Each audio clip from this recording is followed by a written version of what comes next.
बोलिए। ओकारं बिन्दुसंयुक्तं नित्यं ध्यायन्ति योगिनः कामदं मोक्षदं चैव ओंकाराय नमो नमः। अविरल शब्द घनौघ प्रक्षालित सकल भूतल मलकलंका मुनिभिरूपासित तीर्थ सरस्वती हरतो न दुरितान् अज्ञानतिमिरान्धानां ज्ञानाञ्जनशलाकया चक्षुरुन्मीलितं येन तस्मै श्रीगुरवे नमः। श्रीपरम गुरवे नमः। परम्पराचार्य गुरवे नमः। सकलकलुषविध्वंसकं श्रेयसां परिवर्धकं धर्मसम्बन्धकं भव्यजीवना प्रतिबोधकारकमिदं शास्त्रं श्री गोमठसार कर्मकाण्ड नामधेयम्। अस्य मूलग्रन्थकर्तारः श्री सर्वज्ञदेवः तदुत्तरग्रन्थकर्तारः श्री गणधरदेवः प्रतिगणधरदेवास्तेषां वचोनुसार मासाद्य आचार्य श्री नेमिचंद्र सिद्धांत चक्रवर्ती देव विरचितैः। मंगलम भगवान वीरो मंगलम गौतमो गणि मंगलम कुंद कुंदार्यो जैन धर्मोस्तु मंगलम सर्वमंगल मांगल्यम सर्वकल्याणकारकम प्रधानम सर्वधर्माणां जैनम जयतु शासनम। कोटिशतं द्वादश्चैव कोट्यो लक्षाण्यशीतिस्रधिकानि चैव पञ्चाशदष्टौ च सहस्रसङ्ख्यामेतच्छ्रुतं पंचपदं नमामि।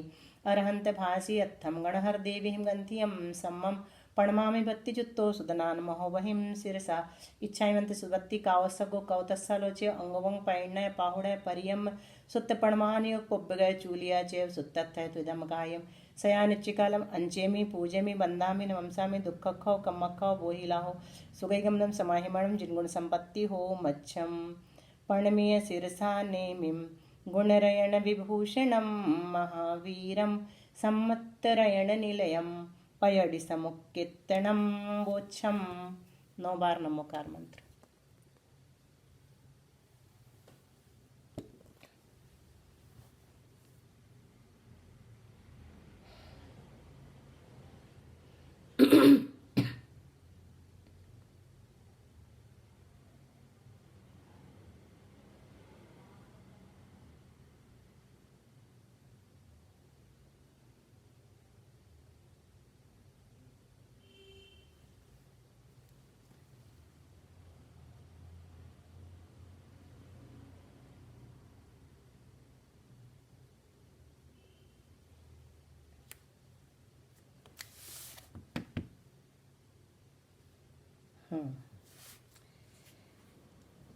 दीदी सभी अगर एक बार मंगलाचरण बोल ले तो कैसा रहेगा? बहुत अच्छा है, बोल लीजिए। बोलिए ना। सभी बहनें हैं, सभी बोल। दोहराइए यार, एक साथ बोलेंगे कैसे करें?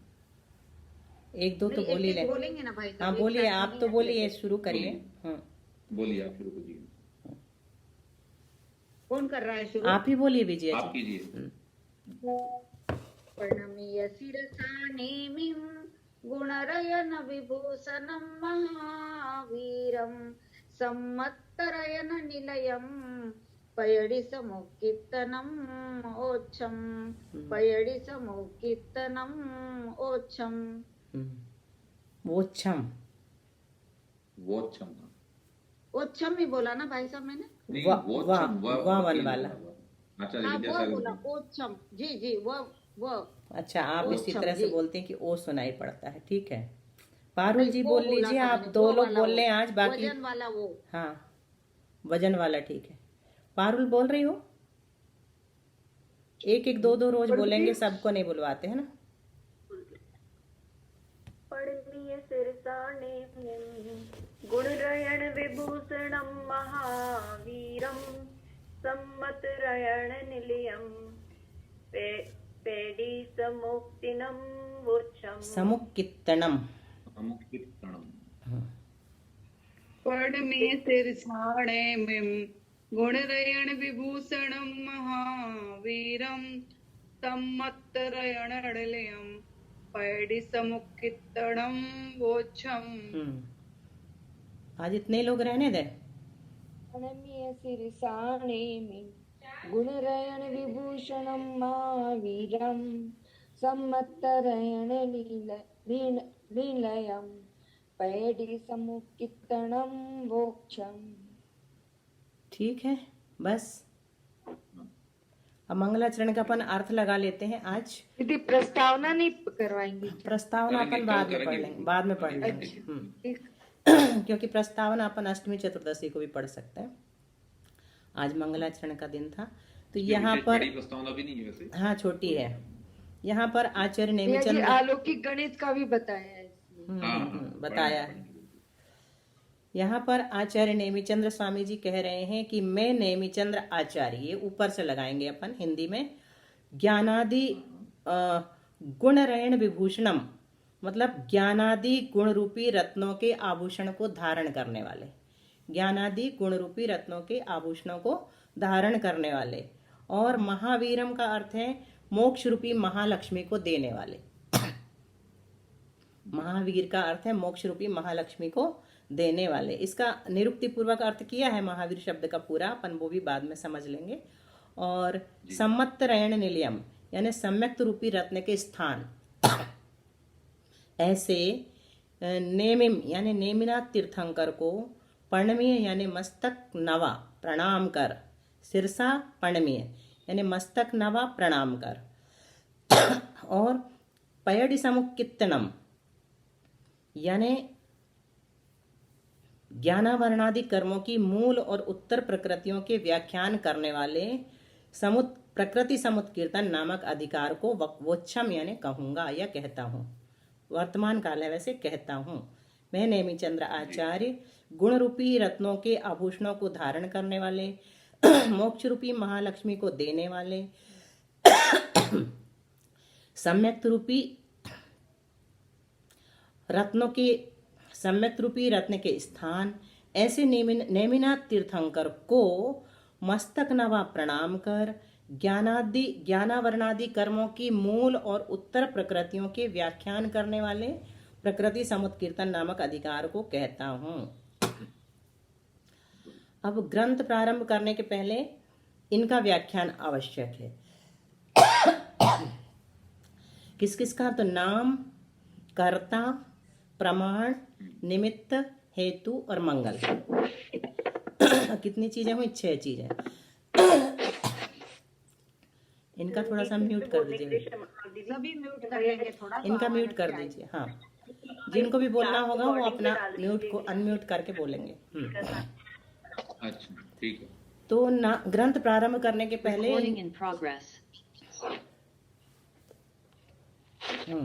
तो ग्रंथ प्रारंभ करने के पहले इन 6 चीजों का व्याख्यान आवश्यक होता है। अभी म्यूट नहीं हुआ है ना रेडमी का? मैंने कर हाँ, अब हो गया। तो नाम तो हमें पता है इस ग्रंथ का क्या है, श्री गोमटसार कर्मकांड। और इसका दूसरा नाम है पंच संग्रह। पंच संग्रह क्यों है तो वो भी अभी इसी में बताएंगे कि क्यों कहते हैं इसको पंच संग्रह। और दूसरा कर्ता। कर्ता कौन है? तो 2 प्रकार के कर्ता होते हैं, एक मूल कर्ता, दूसरे उत्तर कर्ता। मूल कर्ता तो है आचार्य सर्वज्ञ देव, जैसा कि अभी हमने मंगलाचरण में पढ़ा। और उत्तर कर्ता है आचार्य नेमिचंद्र सिद्धांत चक्रवर्ती। और फिर प्रमाण। पढ़ने के पहले हम सोचते हैं कि कितना बड़ा ग्रंथ है, पढ़ तो हम रहे हैं, तो प्रमाण जानना चाहते हैं। तो प्रमाण कितना है? तो इसमें 9 अधिकार हैं और 972 गाथाएं हैं। 9 अधिकार हैं और 972 गाथाएं हैं। निमित्त हम सबको पता है, राजा चामुंड राय इसके निमित्त बने थे। और हेतु क्या है? तो 2 प्रकार के हेतु होते हैं, एक साक्षात और एक परंपरा।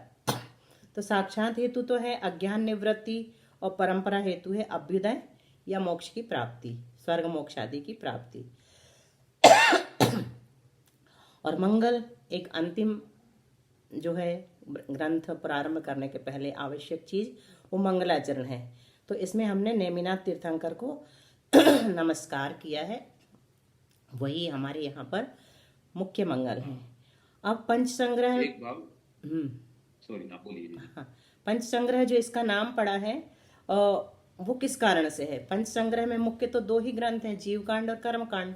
लेकिन इन दोनों ग्रंथों में यानी गोमट सार में 5 चीजों का वर्णन है, बंधक, बंध स्वामी, बध्यमान, बंध हेतु और बंध भेद।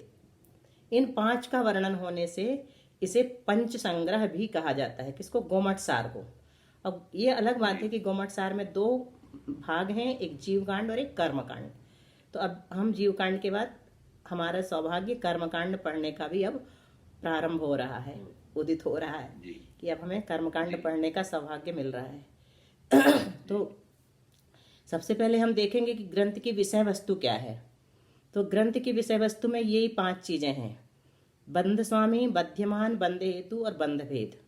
बंधक तो जीवकांड में हमने पढ़ लिया। अब ये 4 चीजें जो बची हैं, बध्यमान, बंध स्वामी, बंध हेतु और बंध भेद, ये इसकी ग्रंथ की विषय वस्तु है। तो बध्यमान कौन है? यहाँ पर प्रकृतियां हैं। पहला अधिकार जो प्रकृतियां हैं वही हमारे लिए बध्यमान है। बध्यमान मतलब बंधने के योग्य। और बंध स्वामी कौन है? तो गुणस्थान। बंध हेतु क्या है? मिथ्यात्व, मिथ्यात्व, औदारिक आदि भाव। जो छठा और सप्तम अधिकार है वो बंध हेतु का है, बंध हेतु बताने वाला। और बंध भेद क्या है? तो प्रकृति, स्थिति आदि, प्रकृति, स्थिति, अनुभाग और प्रदेश बंध। प्रकृति, प्रदेश, स्थिति और अनुभाग, ये बंध भेद हैं। और इसमें 9 अधिकार बताए गए हैं। तो जिनमें से पहला हमने जाना प्रकृति समुत्कीर्तन नाम का अधिकार है। दूसरा बंध उदय सत्व अधिकार है। तीसरा सत्व स्थान भंग अधिकार है।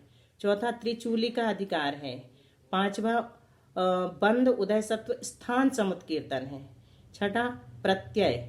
7वां भाव चूलिका। 8वां त्रिकरण चूलिका और 9वां कर्म स्थिति। तो ये 9 अधिकार हम यहाँ पढ़ेंगे।